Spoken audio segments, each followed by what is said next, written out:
Hello, everyone. My name is Katie Ryan Snyder, and I'm currently serving as the Student Bar Association president.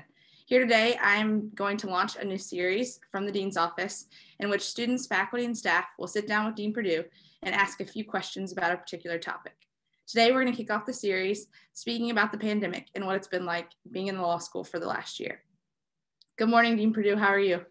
I'm just fine. How are you doing, Katie Ryan? I'm doing well. So I guess we'll just go ahead and get this thing started. My first question for you today, Dean Perdue, is what's been the most challenging aspect of leading a law school during a pandemic? So it's an interesting question. It's one I've been reflecting on because it's been almost exactly a year since we told students go home for spring break and don't come back, which was unlike anything that ever happened. I'm sure from a student point of view, it was pretty unnerving and disorienting, and it certainly was on our side. You know, I think there are a couple things that have been challenging. Obviously, everyone, we've been trying to do decision making under conditions of uncertainty.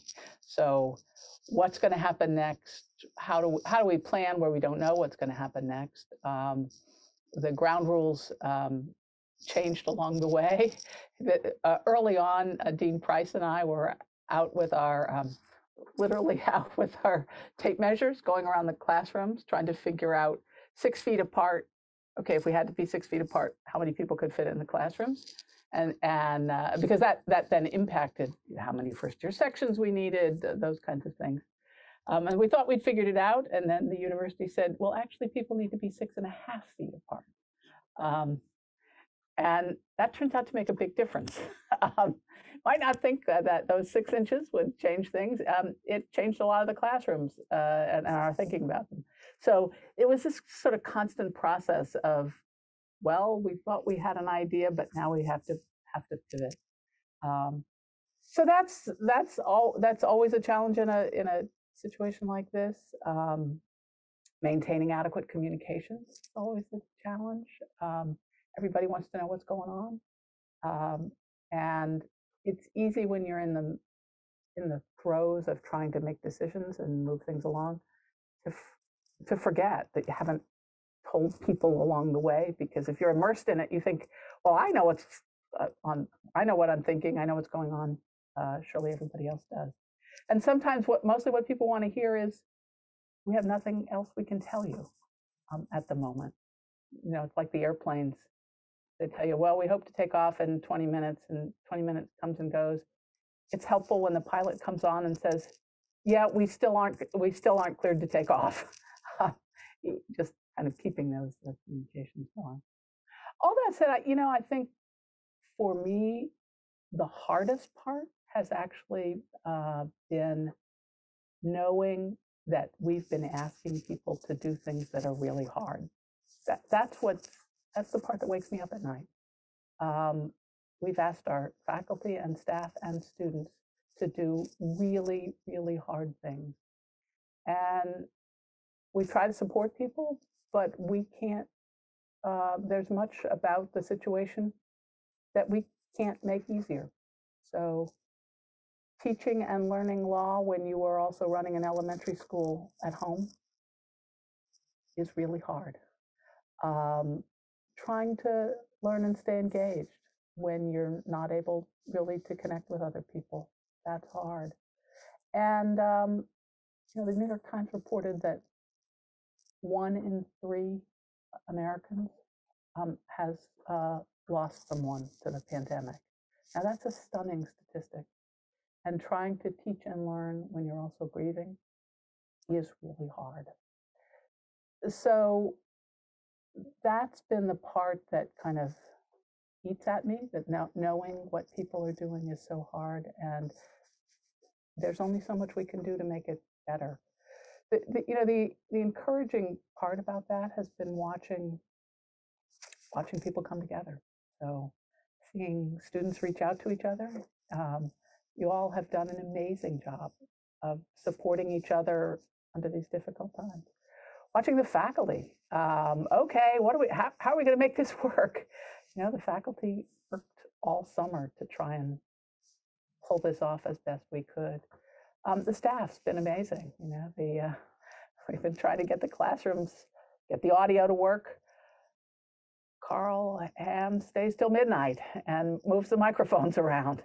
So it's been just a remarkable community effort. And that's been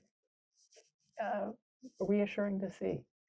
But it's still hard, and we've continue to be unsure when it's going to end. And we know people are tired. Everybody's just tired. So I'd like to just call a timeout for a month, but I haven't figured out how to do that. Yeah, I think I remember very clearly that spring break that just never ended. And I don't think anyone predicted that we would still be here. I remember thinking the spring break got extended, and I was like, this is nice, an extra week. And then it didn't stop, and I was like, I shouldn't have wished that extra week. So I remember it all too well. But I agree. I think that we've managed to come together so well as a community, and we're so fortunate that we've been able to stay in person, because I have many friends elsewhere that have not had that opportunity. And it very much shows how hardworking and how awesome our faculty, staff, and students are that we've managed to keep that up. And you mentioned Carl. I think that Carl is like the unsung hero of it all, because he doesn't get enough credit, but he's the reason we're still afloat.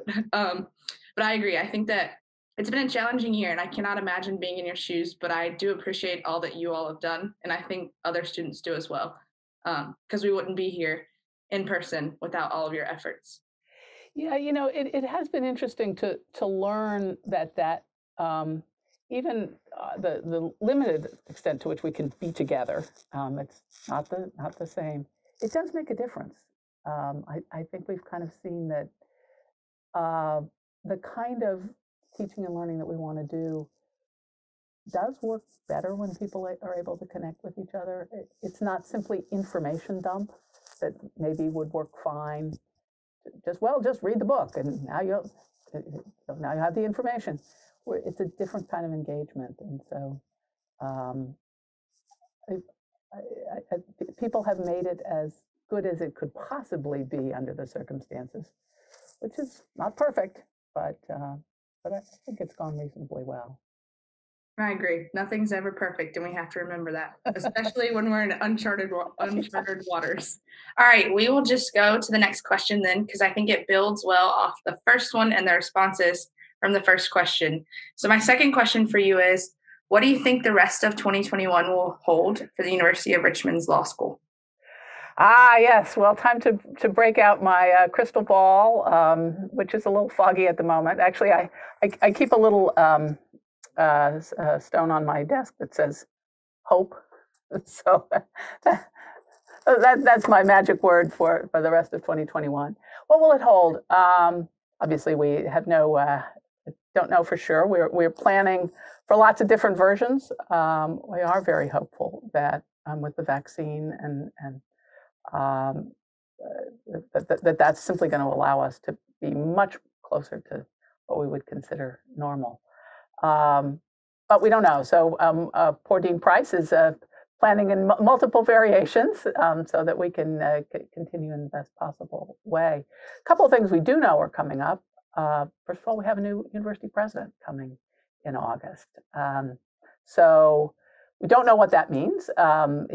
He comes from Cornell. He was a business school dean there. And I think on balance, it's a good thing that he comes from a university with a good law school. So we hope he's heard of law schools and thinks it's a good idea to have a law school.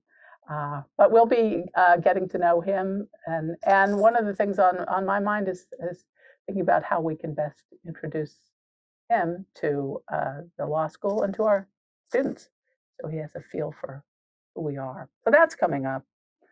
We also will be having a delayed celebration of the 150th. Last year was the 150th anniversary of the start of the law school. We had lots of parties and events planned that didn't quite come off as planned. So we'll have some of them for the 151st happening in the fall, we hope. That, those are a few things. And, I think we'll be looking for ways that we can really reestablish normality. I have a feeling even simple things like a welcome back fest. We've done those in the past where people might have thought, oh yeah, well, maybe I'll stop by. I have a feeling those are going to seem like a really big deal and have a lot more energy and excitement. So we'll try and do more of those and find ways to try and return to normalcy. That's the hope.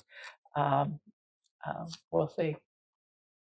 I think hope is a really good way to put it, though. Or I think we're all very hopeful that in the coming months we're gonna break through this. The light at the end of the tunnel is near, hopefully. Yeah. And in terms of the alum events, I think that they will have more guests than they may have had in the past. I think that myself, for my friends, and even for the recent grads of the law school, I think they're going to come back because we didn't really have the year that we normally would have, but that could be kind of a silver lining that it's bringing those alum back. So hopeful is a good way to put it. I like that a lot. So my last question for you today is, how do you think the pandemic and other events of this past year will impact the legal profession in the months and the years ahead? So that's really a really interesting question. What will the pandemic's effect be on lawyers' legal practice? I mean, one effect I think it's going to have is people will is where people work. I mean, that change has already happened. There are a lot of law firms thinking they've overinvested in real estate and fancy offices, and will probably be rethinking that. A few years ago, my niece was at a big New York law firm that shall remain nameless at the moment. They were pretty adamant about, oh, you absolutely had to work in the office. She tried to say, could I, I think the week before Easter, could I go stay with my parents? I'll work there. They've got a good internet. Oh, heavens, no. That couldn't possibly work. Well, it turns out she hasn't been in the office for the last year. So places are learning that that's actually a feasible way to work. That may have some implications for lawyers and expectations about lawyers' capacity to work really independently. So even greater reliance on technology, do all your research online, which I assume people are more or less doing anyway, but can you be really self-sufficient? And that will put some additional emphasis on sort of those skills for lawyers. But that doesn't fundamentally change the way what lawyers are doing and how they do it. There'll be some new practice areas. I'll make a plug. I just got a copy of a book by one of our alums, infectious disease litigation. All right, so there'll be some new practice areas. There are a couple other things I think that will change. I hope. I think there's a greater attention to the mental health and work-life balance, that law firms, like all employers, are seeing the impact that these difficult times have had on people, and that even from a point of view of just a business, if people are struggling on the mental health side, it's not as productive. And so even if you're just a bottom line kind of person, we have to do a better job, all of us, in making sure that people are well attended to. So that may change. We'll see. Remain hopeful for that. I also remain hopeful that the last year has actually brought renewed attention to some of the problems of the current bar exam. So it turns out having people sit in a room with a closed book exam 700 people in a room. That turned out to not be an ideal way to test whether folks were prepared for the minimal competence to practice law. Some states have been more creative than others in innovating, but like a lot of things, the pandemic has forced some to to consider the possibility that change could happen. So a few states went to diploma privilege. A few states went to open book exams. Shocking, shocking. Virginia will probably not lead that list, but it does give me some hope that maybe it will accelerate the thinking about the bar exam. So that would be a good thing. But none of these things are really, kind of at the core of what we do as lawyers. I do think there's another aspect of events of the last year that I think is pushing some change and reassessment, and that's Black Lives Matter and the emphasis on racial justice. It's caused reassessments across society, but including within the legal profession. We are one of the least diverse professions in the country, and that has not changed significantly over the last 10 years. The percentage of the overall percentage of lawyers of color has gone up some. Percentage of Black lawyers has not changed in 10 years. It's about 5% of lawyers are Black. 1 to 2% are partners at law firms. That's a shockingly bad percentage. So we're starting to see some reassessments of that, including coming from clients saying, we only want to work with a firm that's going to bring diversity because we value that. We think we'll get a better legal product if there's diversity in the room. So don't bid for our work unless you're going to bring us that. So we'll see whether that has an impact and how long-lasting it is. I'm hopeful. I'm hopeful that we can partner more with other firms and legal employers to work through the full pipeline of bringing diverse lawyers into the profession. There was a study about 2 or 3 years ago done by the Association of American Law Schools on the pipeline into law school. And over half of the students in law school first thought about law school in high school or earlier. So that means, law school is pretty far along in the pipeline by the time you get there. And I think it's going to be important for us to be working with the profession to explore ways to introduce students early in their academic journey to law as a possibility. Not to talk people into something they don't want to do, obviously, but make sure people have thought about it as a possibility, and begin to lay the foundation for the kinds of skills that students will want to develop in order to be successful when they get much further down that educational journey. So I remain hopeful on that. We've begun. We're seeing some from even local law firms in town coming to us and saying, gosh, how can we help? How can we partner? How can we work together to see real change? So another category of things that I'm hopeful about. I think I agree with everything that you said in terms of the changes that we're seeing, and change takes time, which can be frustrating, but it's promising that there is change being made. And I think most people will agree with you with that. I also found it comical that you made the comment about students knowing they wanted to go to law school early on.